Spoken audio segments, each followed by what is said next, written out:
Assalamualaikum warahmatullahi wabarakatuh. Waalaikumsalam warahmatullahi wabarakatuh. Waalaikumsalam warahmatullahi wabarakatuh. Waalaikumsalam warahmatullahi wabarakatuh. Okay, good evening everybody. I hope you are okay. Jadi semoga kalian juga baik-baik saja dan sehat ya. Oke, jadi this meeting we will discuss the material of TOEFL by Zoom and live YouTube. Jadi silakan kalian bisa isi absen di kolom chat ya yang ada di Zoom ataupun di YouTube. Jadi bagi kalian yang mungkin tidak bisa join di Zoom, silakan bisa join di YouTube. Nah, jadi kita akan melanjutkan materi TOEFL yang sebelumnya juga pernah kita bahas di sebelum UTS ya. Jadi kemarin itu memang UTS kita ada 2 skill yang kita ujikan ya. Jadi listening sama reading. Nah, itu sebagai apa ya? Latihan soal ibarat kata ya. Jadi untuk soal reading dan listening itu memang tipikal soal untuk TOEFL itu memang seperti yang kalian kerjakan kemarin ya. Jadi itu memang saya ambil dari buku TOEFL. Jadi pola atau tipe soal memang itu seperti itu ya. Cuman memang kalau yang kemarin itu memang saya tidak menggunakan apa ya, ibarat kata saya nggak gunakan versi yang TOEFL ya. Jadi misal kalau listening kita waktunya 35 menit misal ya. Saya memang belum menggunakan itu, tetapi ya setidaknya pola soalnya atau tipe soalnya ya memang seperti yang kalian kerjakan kemarin, cuman mungkin untuk waktunya memang mungkin bisa lebih cepat ya. Jadi kalau misal kalian itu ikut ujian TOEFL dalam artian TOEFL prediction atau TOEFL yang ITP ya, jadi modal soal kayak kemarin cuman memang durasi waktu dibatasi. Kalau kita ya kemarin cuma latihan soal ya, jadi mungkin waktunya bisa lebih lama dari waktu yang seharusnya ya. Karena memang saya belum pakai limit time, jadi mungkin next di UAS insya Allah mungkin kita bisa atur waktu untuk pengerjaannya ya. Nah, atau mungkin untuk ujian kita mungkin ya kalau memang kondisinya memungkinkan kita bisa offline ya atau tatap muka. Tapi kalau modelnya tatap muka memang waktu itu bisa disetting ya. Jadi waktu mulai kita akan mulai bersama-sama dan selesai kita akan selesai pada waktunya. Nah,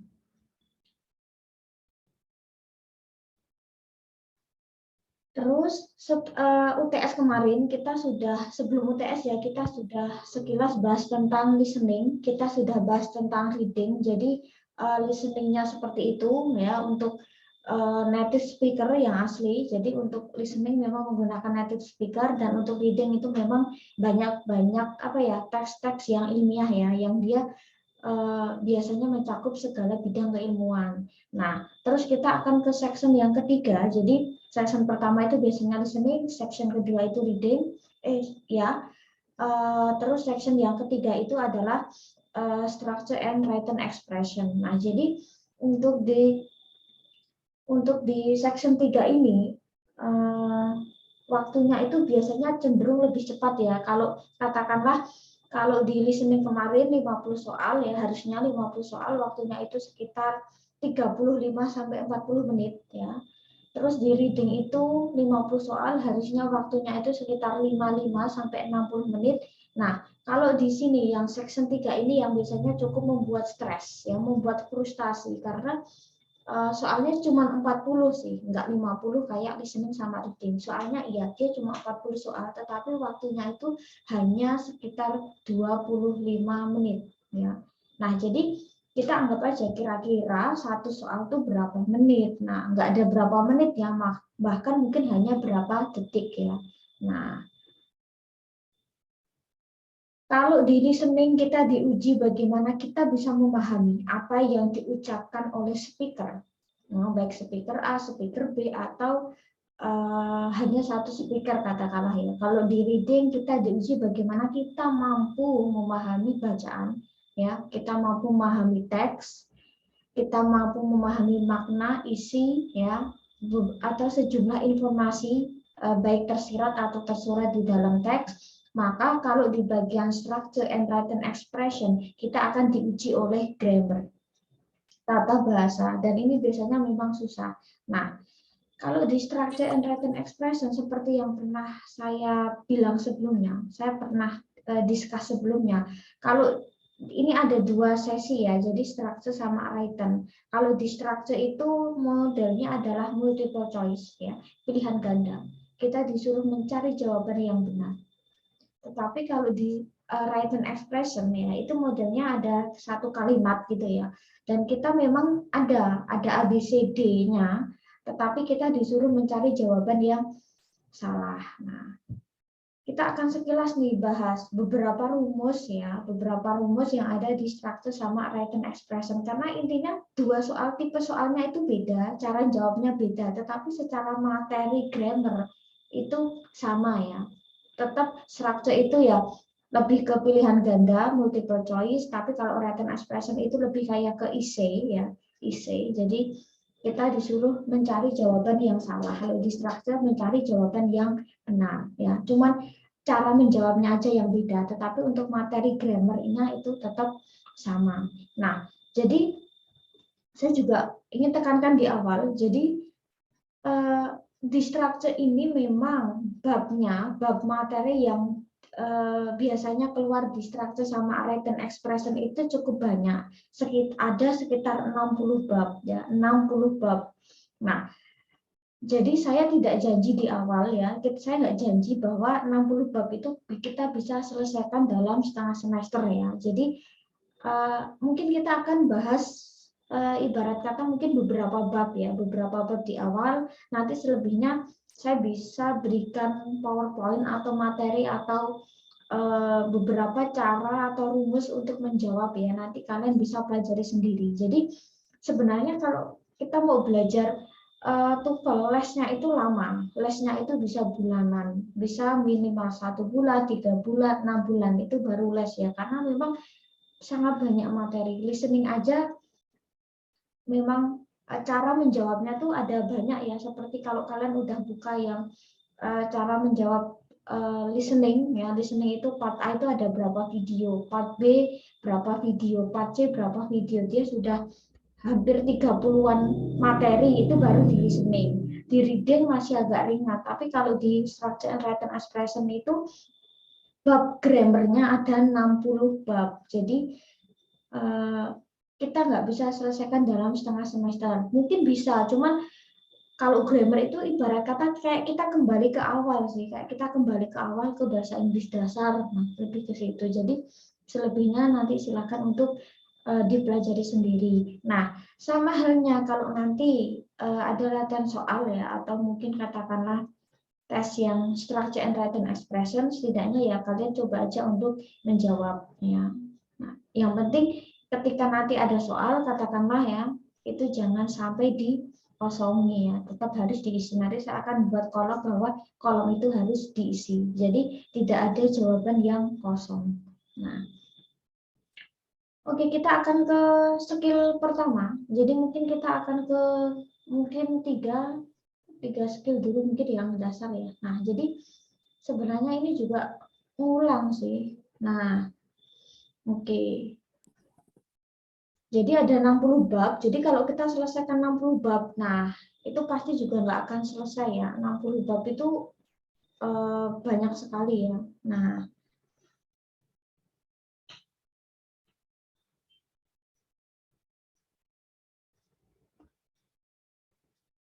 oke, di sini kita akan ke skill 1. Jadi skillnya itu ada 60 bab materi structure and written expression. Jadi ada 60 bab materi grammar dalam 40 soal. Jadi gini, 60 soal ya, tetapi kan jumlah soalnya 40 nih katakanlah. Nah ya berarti ya mungkin ada materi yang dia nggak dipakai ya di dalam soal. Tapi intinya 60 soal itu untuk 40 soal. Nah, biasanya kalau di bagian strukturnya aja, struktur itu ada sekitar 15 soal. Ya, struktur itu 15 soal, written expression itu 25. Nah, pokoknya intinya dua ini tuh 40 ya. Nah, dua ini tuh 40. Ya, apa ada yang 15 soal, ada yang 25 soal. Nah, oke, kita ke sini, kita sekilas aja ya. Nah, jadi skill pertama itu intinya bahwa sebuah kalimat ya, sebuah kalimat itu minim harus ada subjek dan predikat atau subjek dan verb, itu skill pertama. Jadi, ibarat kata ya, saya cuma menyebutkan saya makan. I eat, misal saya makan, di situ sudah jadi satu kalimat ya. Jadi paling tidak kalimat itu kan harus ada subjek dan predikat kan kalau di dalam bahasa Indonesia. Jadi ada pelaku, ibarat kata subjek itu sebagai pelaku ya. Pelaku di sini mungkin bisa ke orang, bisa hewan, atau mungkin bisa benda ya. Subjek itu enggak melulu harus orang ya. Ya, subjek itu tidak harus orang. Terus ada verb, ada kata kerja. Subjek ini katakanlah melakukan apa sih? Dia doing action apa? Nah, jadi minimal kalimat itu harus ada subjek dan verb. Miss, kan kalau kalimat itu kan harus SPOK. Kalau mungkin kalian masih ingat bahasa Indonesia harus subjek, predikat, objek, kata keterangan. Iya, kalau itu versi komplit. Tetapi kalimat sederhana, yaitu dia sudah cukup terdiri dari subjek dan verb. Misal, saya makan, itu sudah jadi kalimat. Saya berlari, sudah jadi kalimat. Kenapa? Kok nggak harus selalu SPO atau SPOK, Miss? Karena gini, ada kalau di dalam bahasa Inggris itu ada beberapa kata kerja yang dia nggak bisa dikasih objek ya. Sebenarnya tidak hanya di bahasa Inggris sih, bahasa Indonesia pun juga sama. Kayak misal saya makan apel. I eat an apple, bisa. Misal saya berlari. I run, saya berlari apa? Kan nggak bisa ya, objek itu kan sesuatu yang dikenai misal. Nah, saya berlari apa? Misal, anak kecil itu tidur misalnya, atau the child sleeps misal, tidur. Tidur apa? Kan nggak bisa. Atau katakanlah apalagi ya, kata kerja yang dia nggak ada objeknya itu misal katakanlah bayi menangis ya, baby cries, bayi menangis apa? Nah, kan nggak bisa dikasih objek kan, atau sesuatu yang dikenai. Maka dari itu kalimat itu setidaknya minim harus ada subjek dan verb. Bayi itu menangis, the baby cries. Saya berlari, I run. Itu udah jadi satu kalimat sederhana. Intinya harus ada subjek dan verb ya. Nah, subjek itu luas ya, bisa orang, bisa benda, bisa hewan. Jadi tidak harus selalu berbentuk orang ya. Jadi bisa benda mati atau benda hidup. Sedangkan predikat itu adalah verb ya. Intinya ada kata kerja. Nah, kayak tadi saya bilang, subjek itu mungkin bisa she, ya, aku, dia perempuan, dia laki-laki, atau sesuatu yang mungkin bisa berbentuk kayak kata benda ya, bisa merujuk ke orang, hewan, benda. Nah, itu juga bisa termasuk subjek. Nah, terus kita lihat di sini. Nah, mungkin ada simple subject. Simple subject itu ya simple, dia cuma satu tok ya. Mungkin I, mungkin you, we, they, she, he, atau it ya. Intinya cuman simple ya, simple aja, jadi cuma satu ya. Nah, atau katakanlah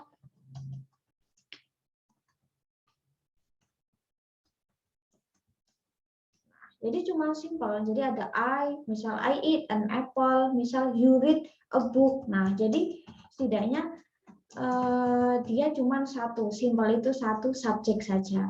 Atau modelnya adalah kompleks subjek, atau mungkin kita bisa sebut adalah frase ya. Jadi misal katakanlah the strong man ya, laki-laki yang kuat, the tall and pretty lady ya, gadis yang cantik dan tinggi, atau the wise and beautiful woman, seorang wanita yang bijak dan cantik katakanlah. Nah, jadi kompleks subjek itu modelnya seperti frase ya, kayak gabungan kata ya. Jadi dia nggak cuman hanya I, you, we, they, she, he, it, atau cuman modelnya adalah the man, the girl misal, atau the woman, lady. Nah, tetapi dia modelnya lebih komplit ya. Nah, misal katakanlah a beautiful girl misalnya, seperti itu ya.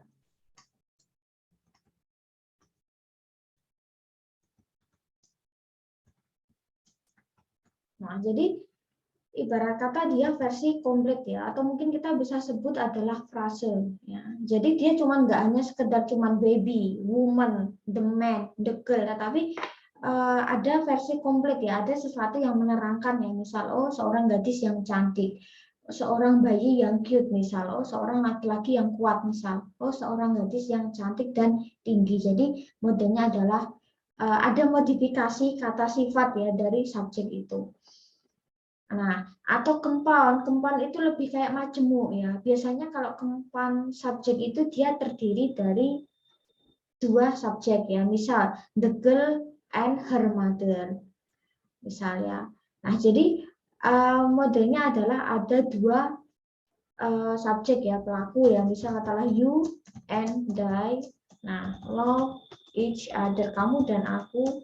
Nah, saling cinta misal. Nah, jadi ada dua subjek kempan ya. Nah, terus apalagi ya? Nah, verb. Kalau verb itu lebih ke kata kerja yang intinya adalah menunjukkan nah what the subject is doing. Kira-kira pelaku itu sedang, atau katakanlah orang ya, bukan orang sih ya, ibarat kata saya bilang subjek ya. Subjek itu sedang apa misal. Nah, dan verb sama subjek itu harus sinkron ya.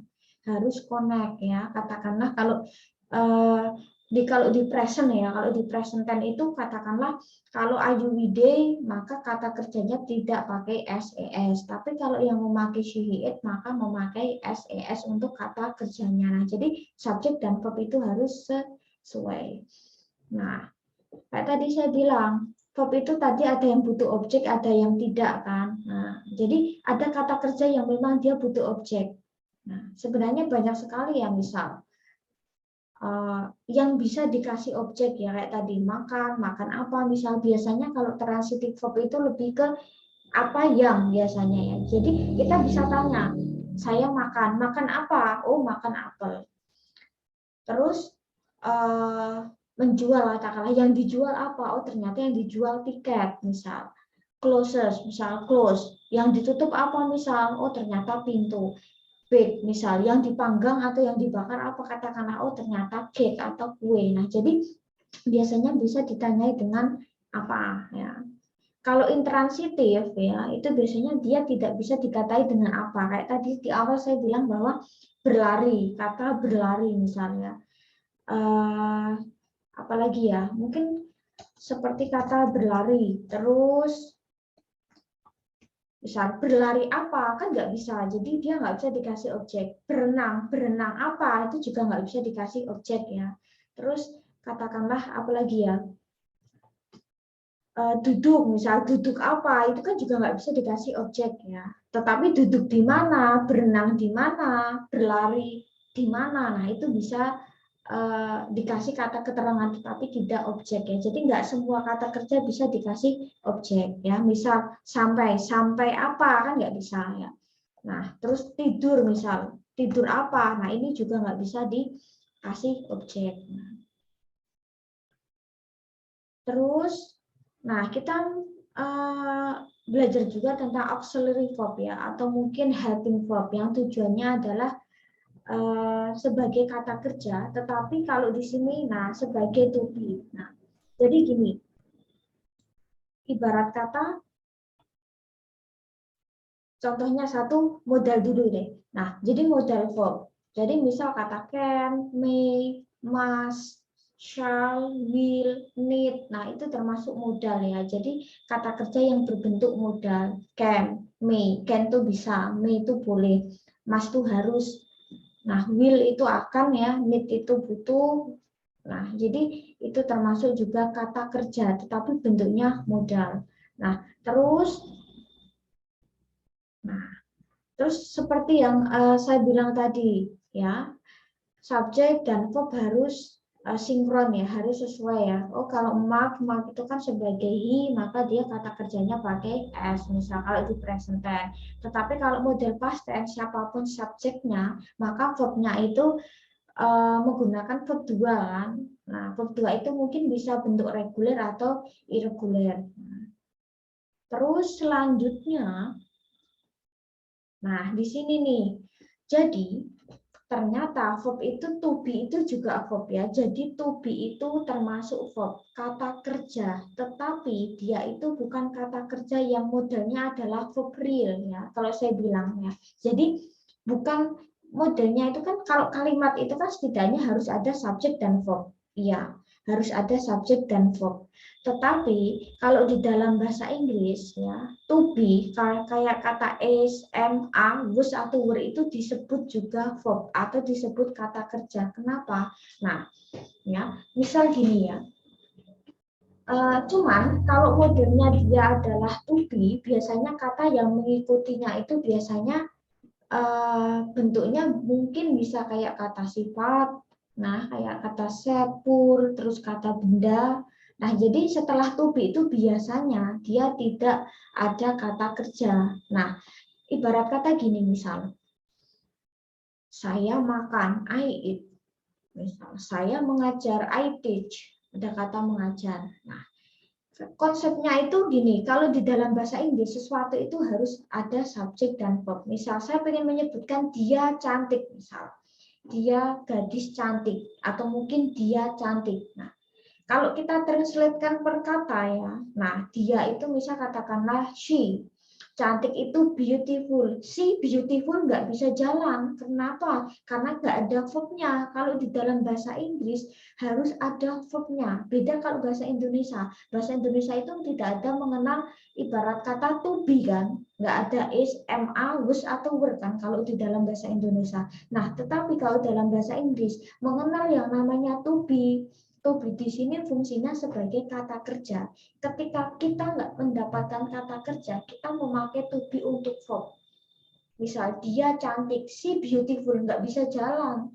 She itu dia subjek, beautiful itu apakah verb? Enggak, beautiful itu kan adjektif, kata sifat, nggak bisa. Kalimat itu kan seperti yang saya bilang, harus ada subjek dan verb. Nah, maka dari itu kita butuh yang namanya verb. Nah, verbnya apa? Oh, ternyata verbnya adalah to be. Nah, misal katakanlah gini ya. Nah, katakanlah kita mau misal gini. Saya seorang murid, misal. Nah, di sini kalau kita mau bahasa Inggris kan ya. I student, misal ya. Kalau kita translatekan secara kata per kata, I a student misal. Apakah jalan? Nggak jalan. Di sini I itu katakanlah subjek ya, I itu sebagai subjek.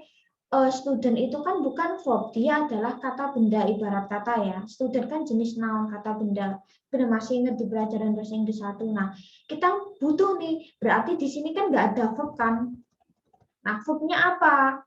Saya seorang murid. Ketika kalian nggak menemukan kata kerja, maka pakailah to be. Oh, kira-kira kalau I itu to be-nya apa? Misal am, ya, atau mungkin was. Tergantung waktu ya. Kira-kira kalian pakai present atau past, ya. Nah, jadi seperti ini. Jadi konsepnya beda kayak bahasa Indonesia. Ya. Misal, saya seorang murid, atau mungkin dia tinggi. Nah,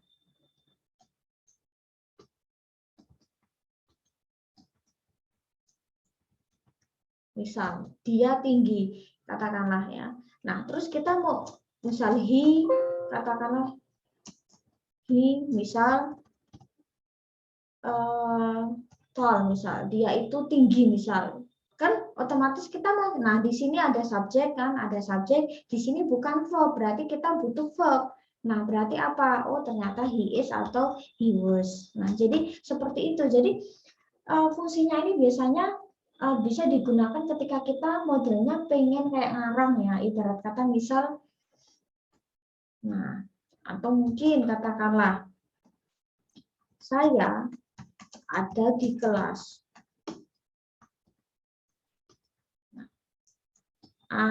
terus di kelas itu in class misalnya.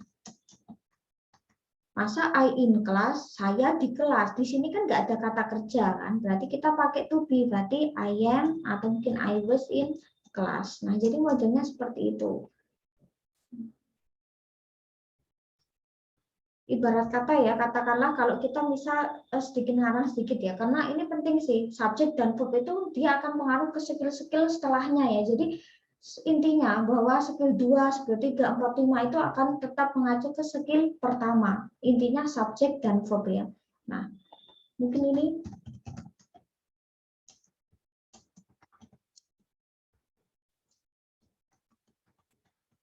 jadi intinya subjek dan verb itu harus ada untuk membentuk kalimat. Nah, misal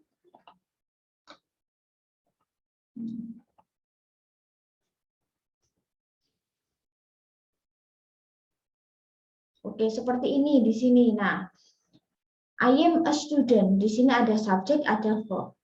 Nah, cuman kalau modelnya to be-nya adalah verb-nya adalah to be, dia nggak bisa berdiri cuman I am, kan nggak bisa. Jadi modelnya beda seperti yang kayak tadi saya bilang, transitif dan intransitif. Intinya dia adalah real verb ya. Tetapi kalau to be itu ibarat kata saya bilang itu adalah bayangan. To be itu is, am, was, were itu tidak selalu diartikan adalah. Bahkan to be itu nggak bisa diartikan. Jadi fungsinya to be adalah apa? Dia cuma mengkonekkan agar dia jadi verb ya. Jadi paling nggak ada subjek, ada verb, tetapi dia nggak bisa berdiri sendiri nih. Kalau to be-nya itu adalah verb, I am, kan nggak bisa. He is, nggak bisa berdiri sendiri kan. Nah, jadi harus diikuti oleh mungkin kata sifat, katakanlah mungkin kata keterangan kayak tadi saya bilang. Nah, di sini kan a student itu noun, tall itu adalah adjektif, kata sifat. Terus in class itu adalah adverb of time, kata keterangan tempat. Nah, jadi biasanya ya to be itu diikuti noun ya, intinya adalah non verb ya, yang selain verb, intinya gitu. Nah, jadi to be itu diikuti non verb. Nah, jadi mungkin bisa modelnya adalah noun ya, adjective atau adverb of place. Bisa tambahkan di sini.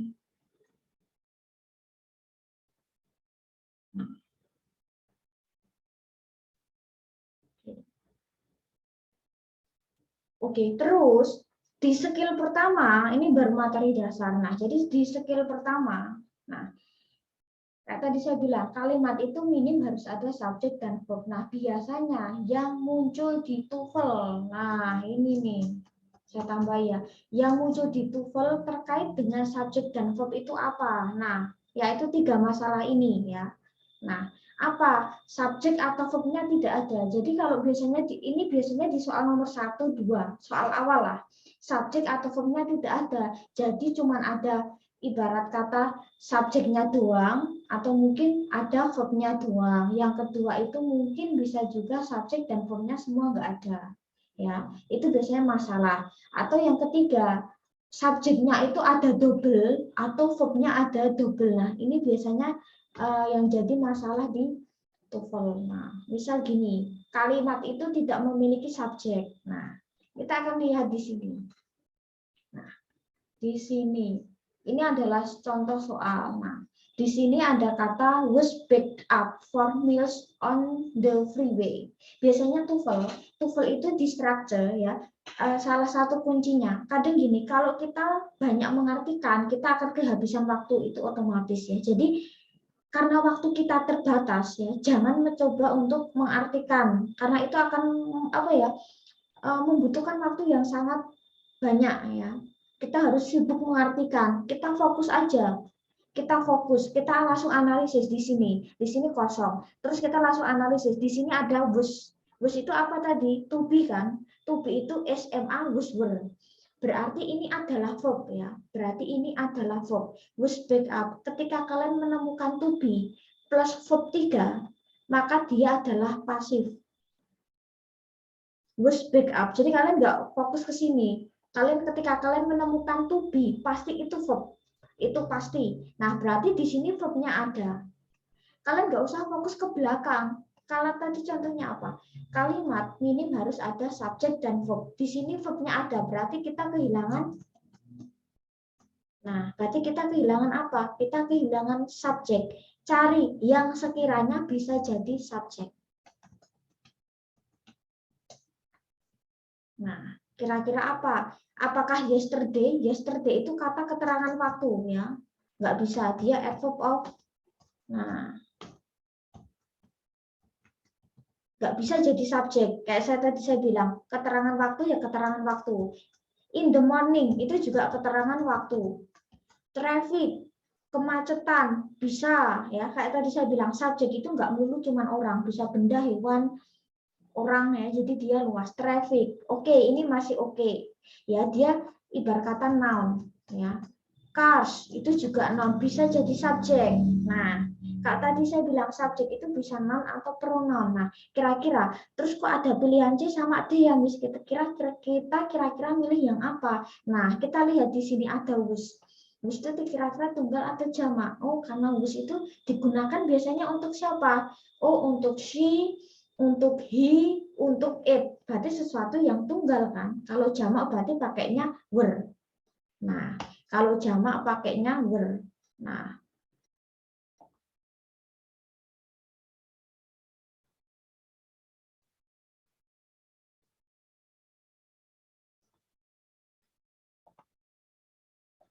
oke. Kita di sini. Nah, ada satu kalimat di sini ya. Was picked up. Nah, jadi di sini kalau kita cenderung mengartikan, kalau kita biasanya cenderung mengartikan katakanlah, nah itu biasanya memang kita akan kehabisan waktu ya, ibarat kata kita akan kehabisan waktu. Nah, jadi kita kuncinya apa? Intinya bahwa kalimat itu minim harus ada subjek dan verb. Nah, kita lihat di sini ada kata to be. To be itu verb. Nah, to be itu adalah kata kerja. Nah, berarti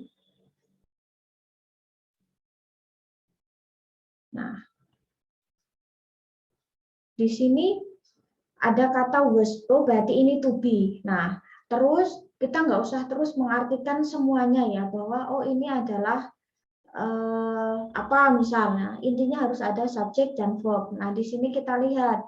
Nah, di sini ada was, berarti dia adalah verb. Nah, berarti kan kalau kalimat itu minim ada subjek dan verb. Nah, di sini berarti kita kehilangan yang namanya subjek. Nah, berarti kira-kira manakah pilihan jawaban yang kemungkinan bisa jadi katakanlah subjek. Nah, kalau yesterday itu adalah kata keterangan waktu misal. Nah, kata keterangan waktu di sini nggak bisa jadi subjek. Terus in the morning itu juga kata keterangan waktu, dia juga nggak bisa jadi subjek. Terus katakanlah traffic sama cars itu adalah noun, bisa jadi subjek. Jadi subjek itu bisa bentuknya adalah noun atau pronoun ya. Jadi bisa ke orang, hewan ataupun benda. Nah, terus kita lihat di sini. Nah, di sini adalah to be-nya adalah was. Was itu tunggal atau jamak? Oh, tunggal. Kalau jamak berarti pakainya were. Nah, seperti yang tadi saya bilang, subjek dan verb itu harus sesuai. Kalau subjeknya tunggal, verbnya tunggal. Kalau subjeknya jamak, maka verbnya pun juga harus jamak. Nah, kira-kira apa? Yang kemungkinan kalau was itu tunggal berarti kita cari subjek yang tunggal.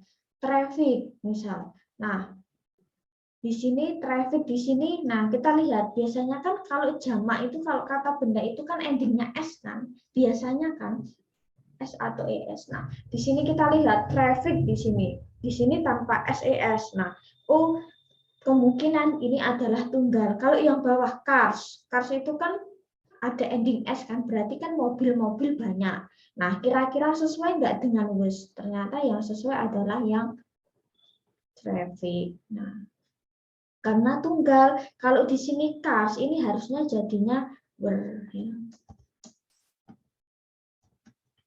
Saya bilang saya ketik di sini aja ya. Nah, jadi intinya bahwa subjek dan verb itu harus sesuai. Jadi kalimat itu kalau nggak ada subjek plus verb, ya SV subjek plus verb. Di sini sudah ada keterangan ya. Nah, terus kita ke soal nomor 2. Nah, kita juga analisis lagi nih di sini.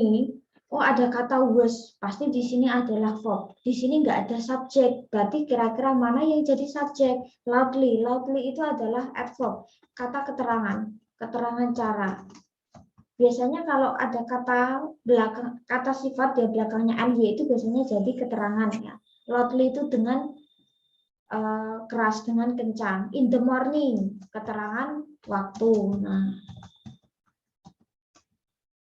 the phone, ini juga noun ya, KB, katakanlah kata benda. Oke, the bell juga kata benda. Nah, terus kita lihat di sini ada was, tunggal. Nah, berarti kira-kira kalau AB nggak mungkin, kita eliminasi. Berarti yang mungkin adalah C atau D, katakanlah.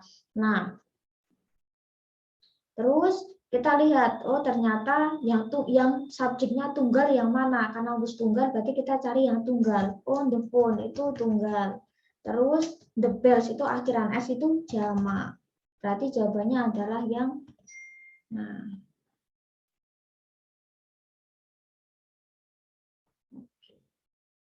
di sini sudah ada keterangannya ya. Terus masalah kedua, kalimat itu tidak memiliki verb. Berarti kalau tadi kalimat itu tidak punya subjek, maka kita cari kalimat yang tidak punya verb. Berarti tugasnya kita apa? Mencari kata kerja. Misal seperti ini. Ya. Kita cari subjeknya apa? Nggak usah fokus ke waktu di sini ya. Kita fokus ke sini. Nah, newspapers.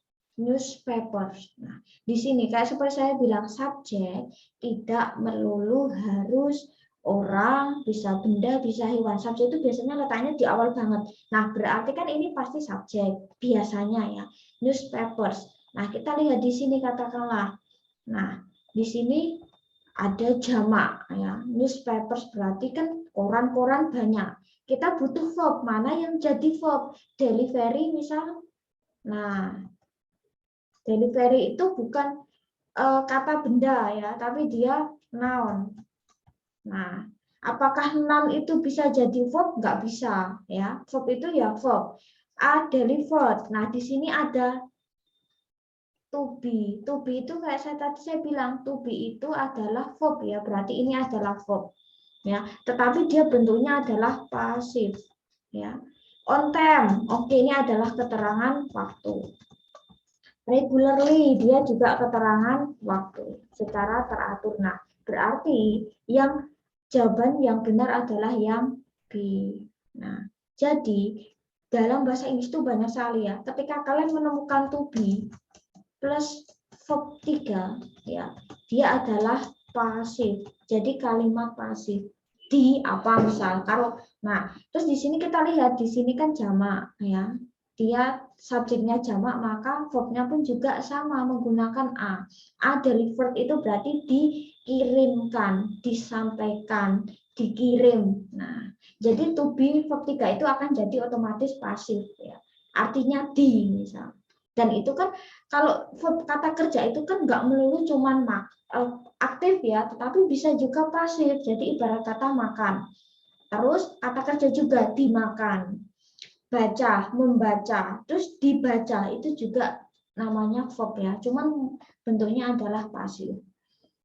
Nah, di sini udah ada contoh. Terus kita ke sini. Nah, engineers di sini pasti subjek. Nah, di sini for work itu bukan verb, berarti kita butuh verb ya. Di sini kita lihat kira-kira langsung kita ketemu nih. Keterangan waktu tempat nggak mungkin. Nah, berarti otomatis di sini. Jadi biasanya kalau udah ibarat kata bisa nitain itu akan cepat ya.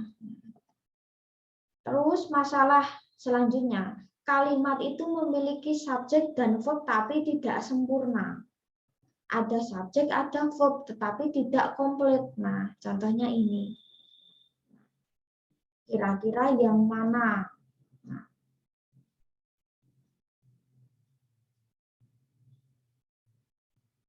oke, di sini ada kata the plane, subjek.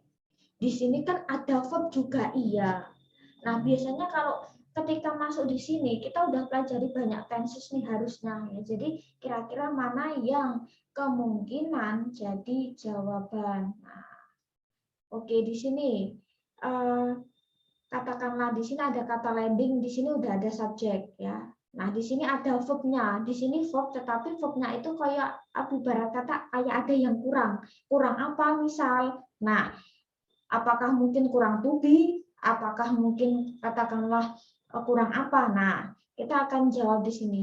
Apakah mungkin it is? Nggak mungkin. It itu kan seperti tadi saya bilang, it itu kan pronoun. Dan dia nggak bisa jadi verb. Berarti kalau di sini sudah ada subjek, di sini ada subjek, di sini ada verb modelnya ya kan. Kalau kita lihat di sini subjek dan verb nggak boleh. Jadi dalam satu kalimat nggak boleh dia double subjek, double verb ya. The plane it is landing, nggak bisa. The plane itu sudah subjek, it juga subjek, nanti bentrok, nggak bisa. Berarti kan kalau yang A dia double subjek, double verb, nggak bisa. Modelnya kan bukan compound kayak tadi kan. Nah, terus it really is juga modelnya kan juga sama ya. Dia it itu subjek, is itu verb, nggak mungkin double subjek, double verb. Is descending. Nah, apakah mungkin is descending landing dia jadi verb, nggak bisa. Maka yang benar adalah will be. Will be landing itu adalah verb ya. Verbnya modelnya adalah future continuous.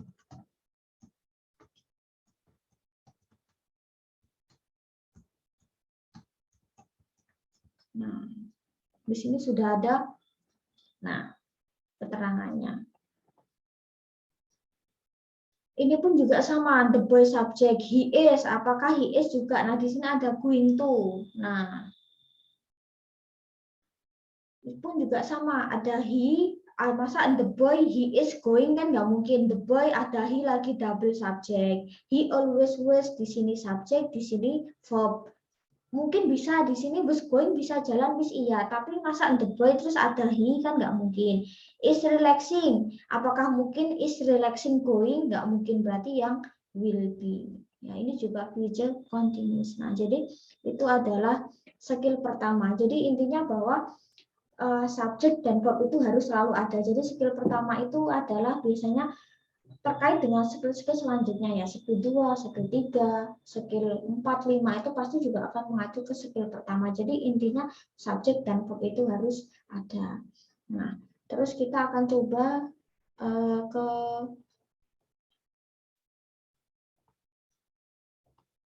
skill yang kedua. Nah, ini kita sekilas aja ya. Nah, yang kedua adalah hati-hati dengan object of preposition. Jadi ibarat kata, kalau di dalam structure and written expression itu memang cukup banyak pengecoh. Pengecoh itu apa? Biasanya yang mengacaukan subjek dan verb. Nah, mulai skill 2 itu udah mulai susah nih. Jadi kenapa? Maksudnya pengecoh itu apa? Jadi harusnya subjek dan verb itu kan jejeran ya. Subjek dan verb itu harusnya jejeran nih. Tetapi ada ibarat kata mungkin bisa kata atau apa yang dia ibarat kata nyela-nyela antara subjek dan verb bertemu, intinya gitu. Nah, salah satunya adalah object of preposition.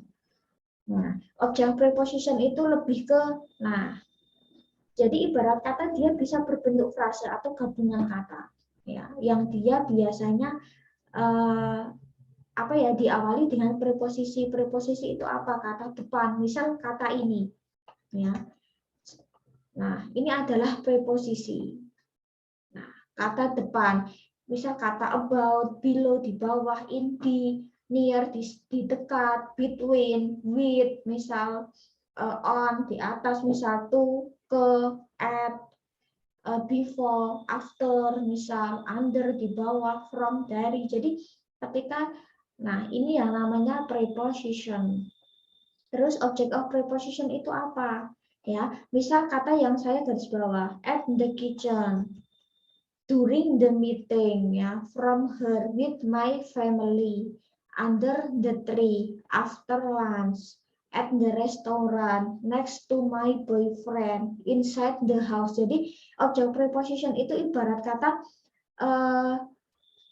preposisi, ya, ibarat kata ya sesuatu mungkin bisa berbentuk frase yang dia biasanya melekat dengan preposisi ya, kayak tadi saya bilang at, with, from, after. Nah, biasanya awalannya preposisi dulu, baru nanti ada kata keterangan setelah preposisi, ibarat kata kayak gitu. Nah, jadi object of preposition. Jadi ibarat kata ada sesuatu yang dikenai oleh preposisi tersebut ya. Jadi preposisinya contohnya kayak di sini.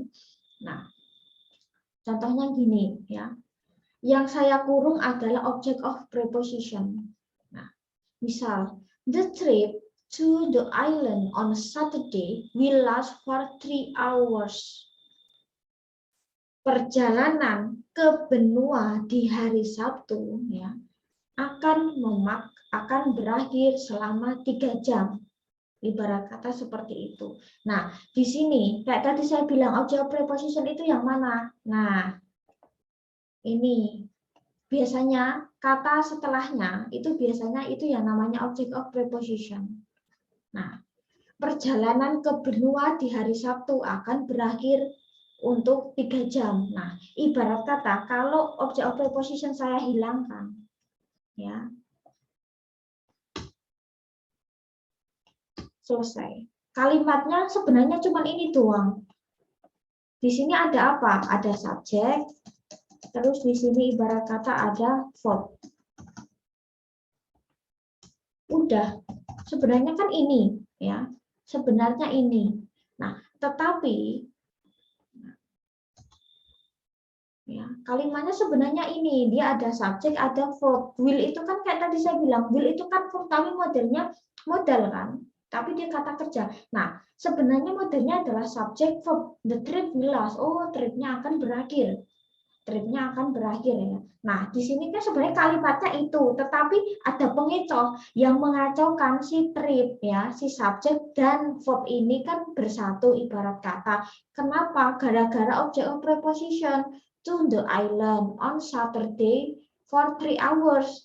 Nah, fungsinya kan dia ibarat kata mengacaukan kan, intinya sebenarnya katanya itu cuma subjek dan verb ibarat kata ya. Trip akan berakhir, tetapi ada object of preposisi ibarat kata sebagai pengecoh. Nah, seperti itu.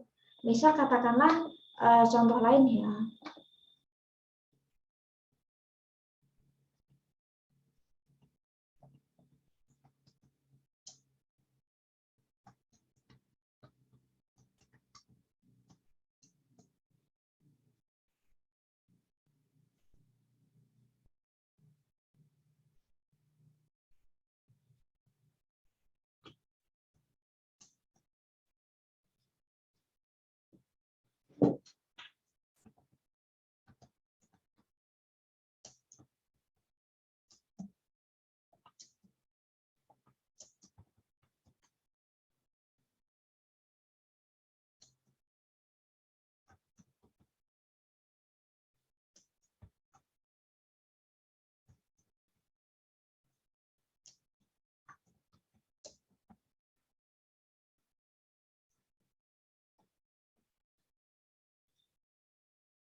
Misal di hari Minggu liburanku dengan teman-temanku ke Jogja akan mulai.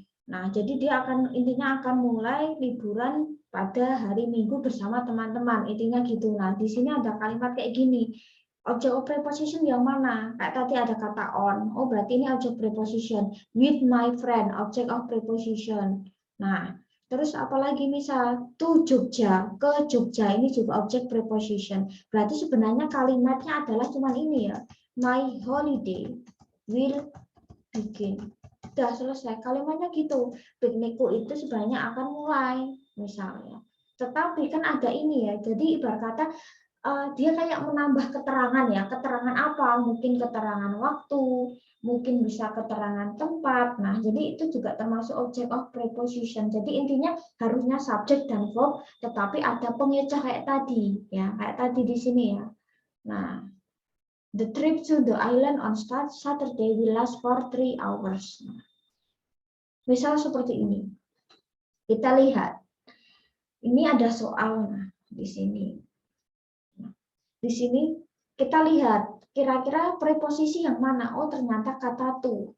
Berarti to make itu adalah object of preposisi kan. Nah, kita lihat katakanlah kita lihat. Nah, misal terus di sini ini adalah objek preposisi. Nah, ini bukan verb. Nah, terus kita lihat di sini. Terus di sini ada was. Was itu adalah verb. Ya, di sini objek of preposisi, berarti kita ibarat kata hilangkan dulu karena ini mengganggu. Nah, kira-kira mana yang jadi? Nah, di sini ada was. Was itu kan verb, berarti kalau kita kembali ke skill pertama, subjek itu ya, kalimat itu harus ada subjek dan verb. Di sini ada verb, berarti kita kehilangan subjek. Kira-kira mana yang bisa jadi subjek? Really itu kayak adverb nggak bisa. The party bisa ya. Bisa. Funny itu adjektif, kata sifat, dia nggak bisa jadi kata subjek ya, sorry. When itu adalah kata keterangan waktu. Nah, berarti yang kemungkinan adalah the party.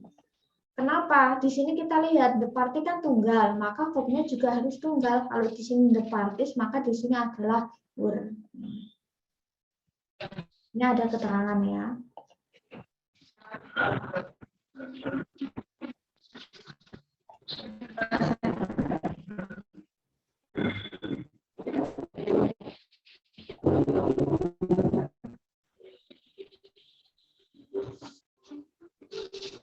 Terus misal yang kedua, nah,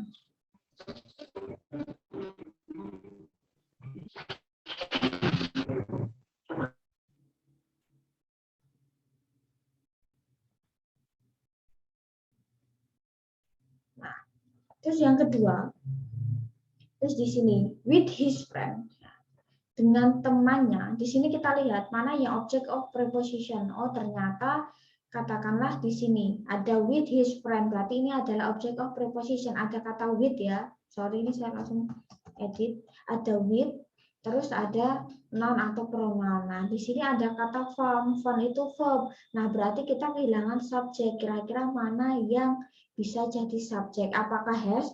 Has itu kan verb ya, berarti nggak bisa. He apalagi? Mungkin bisa ya, he itu adalah pronoun, bisa jadi subjek. Letter bisa jadi subjek. Nah, dia noun, bisa jadi subjek. When itu adalah kata keterangan waktu. Nah, kira-kira mana? Nah, found, dia. Nah, kira-kira apa di sini? Nah, yang he, berarti kita kehilangan ya. Dengan temannya, dia menemukan, nah, bioskop film.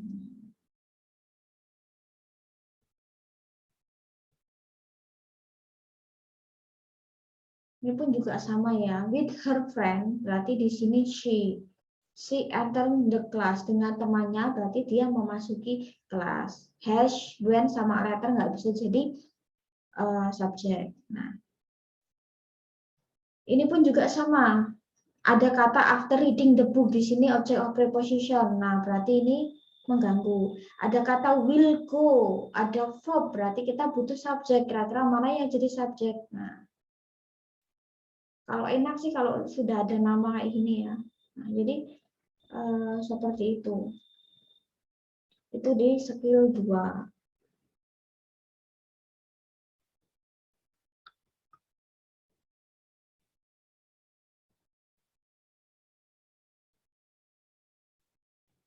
Terus yang terakhir ya, kita sekilas saja di skill 3.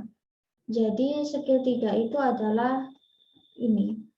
Hati-hati dengan apositif. Kalau tadi hati-hati dengan object of preposition ya, hati-hati dengan tadi yang ada preposisinya ya, maka kita harus hati-hati dengan apositif. Apositif itu apa? Ibarat kata kayak sesuatu, mungkin bisa kata atau frase ya, gabungan kata yang dia biasanya memberikan makna, memberikan keterangan lebih terhadap subjek biasanya ya.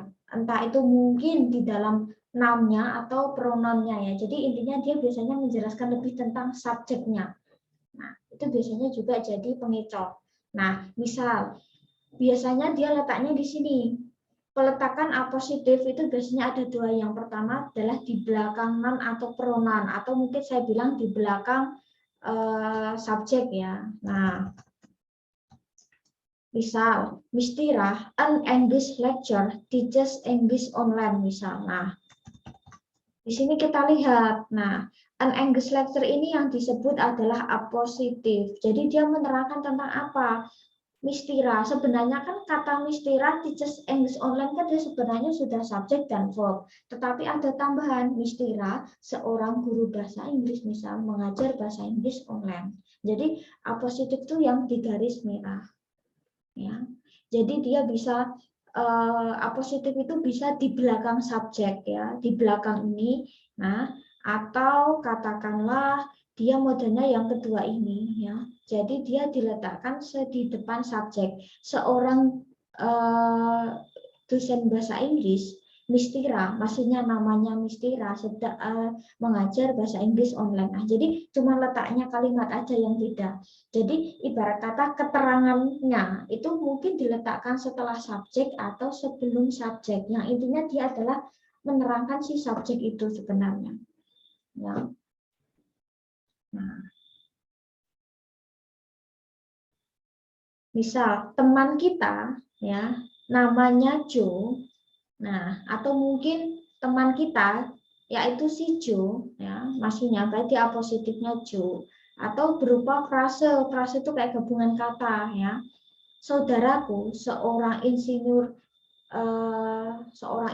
misal katakanlah. Nah, itu sangat pandai. Nah, di sini ada verbnya juga sama ya.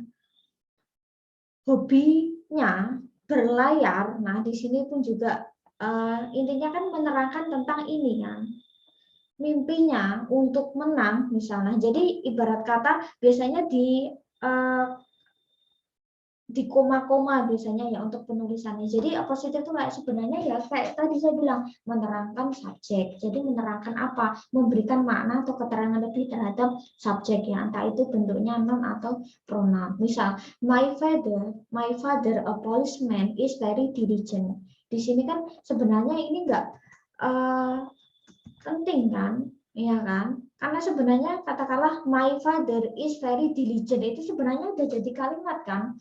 Misal, her hobby singing a rock song, hobinya. Nah, ini sebenarnya juga fungsinya kan cuma menerangkan kan, selebihnya kan her hobby makes her famous. Ini juga sudah subjek dan verb. Nah, jadi lebih ke menerangkan ya. Nah, ayahku seorang banker misalnya. Nah, earn a lot of money every year, menghasilkan banyak uang setiap tahun.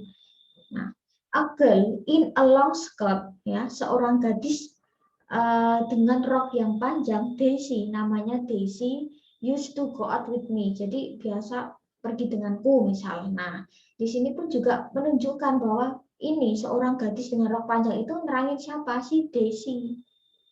Daisy itu yang mana? Oh, ternyata yang gadis roknya panjang misal. Jadi lebih menerangkan seperti itu ya, positif itu namanya. Kita langsung contoh ke soal. Nah, di sini. George is attending the lectures. Nah, kira-kira, nah, mana sih yang kemungkinan bisa menerangkan si George? George itu siapa? Nah, right now, sekarang juga nggak mungkin. Happily dengan bahagia nggak mungkin. Because of them nggak mungkin. Berarti yang mungkin adalah my friend, temanku George. Berarti maksudnya George itu temanku. Is attending, dan di sini kan ada subjek, katakanlah di sini ada verb kan. Is itu kan verbnya. Nggak mungkin kan di sini ada right now, keterangan waktu, happily, kata keterangan. Nah, berarti yang memungkinkan adalah ini sebagai subjek. Nah, terus di sini kita lihat. Nah, di sini ada subjek. Sarah itu subjek. Mrs. Di situ ada verb. Di sini kan udah ada subjek dan verb. Kita cari kira-kira apositifnya yang mana? Yang menjelaskan si Sarah. Yang menjelaskan si Sarah ini siapa. Nah, kita lihat. A sama B hampir mirip, iya. Nggak mungkin ada is. Karena di sini sudah ada Mrs. Nggak mungkin dia double verb. Nggak mungkin. Sarah is an excellent, berarti kan ulang lagi. Di situ ada Sarah is, berarti subjek dan verb. Padahal di sini sudah ada subjek dan verb, nggak mungkin double, nggak mungkin. Her excellent basketball play. Nah, di sini apalagi? Di sini juga ada subjek, ada verb, nggak mungkin double. Maka yang benar adalah yang ini. Seorang pemain basket yang handal, Sarah, jarang melewat, ibarat jarang dia missing shot ya. Jadi ibarat dia selalu bisa memasukkan bola basket di ring misalnya gitu. Jadi seperti itu sih kalau untuk positif. Nah, itu baru skill 3. Jadi intinya entah itu skill 2, skill 1 akan kembali ke skill pertama. Jadi skill pertama itu intinya nggak hanya satu skill pertama sih. Intinya kalimat itu minim harus ada subjek dan verb. Verb itu luas ya. Verb itu to be, SMA, was, were, dia verb. Terus kayak yang tadi, yang kedua adalah object of preposisi. Jadi object of preposisi dan appositif itu pengecoh. Intinya dia yang mengacaukan antara subjek dan verb jejer. Ibarat kata gitu ya, lebih gampangnya. Untuk skill 4, 5, 6 nanti kita bisa lanjutkan di pertemuan selanjutnya. Nah, jadi itu inti. Itu baru skill pertama. Pertama, 2, 3. Nanti yang keempat, 5 itu biasanya tetap akan kembali ke skill 1. Intinya kalimat itu minim harus ada subjek dan verb. Intinya itu. Dan kuncinya nggak boleh double subjek, nggak boleh double verb. Intinya juga itu ya, nggak boleh. Beda kalau yang modelnya tadi compound subjek atau compound verb, kan itu udah beda cerita ya. Menggunakan kata and kan itu udah beda cerita. Jadi nggak boleh subjek itu double, nggak boleh verb itu double. Harus ada satu subjek dan satu verb. Intinya itu. Okay, I think that's on this meeting today. Thank you very much for your attention. See you next week. Ya, untuk bulan minggu depan kita seperti apa? Saya ngikuti alur ya. Saya ngikuti alur saja karena kita melihat kondisi cuaca juga seperti ini ya. Jadi kita cari solusi yang terbaik ya. Intinya kita tetap kuliah. Nah, seperti itu ya. Okay, thank you very much for your attention. Keep your healthy. Semoga selalu sehat ya. Intinya satu, selalu sehat. Jadi kerjaan sama kuliah pun juga bisa lancar ya, bisa seimbang. Mungkin itu saja. Okay, I think that's on this meeting today. Thank you very much for joining Zoom and YouTube. Okay, wassalamualaikum warahmatullahi wabarakatuh. Waalaikumsalam. Waalaikumsalam warahmatullahi wabarakatuh.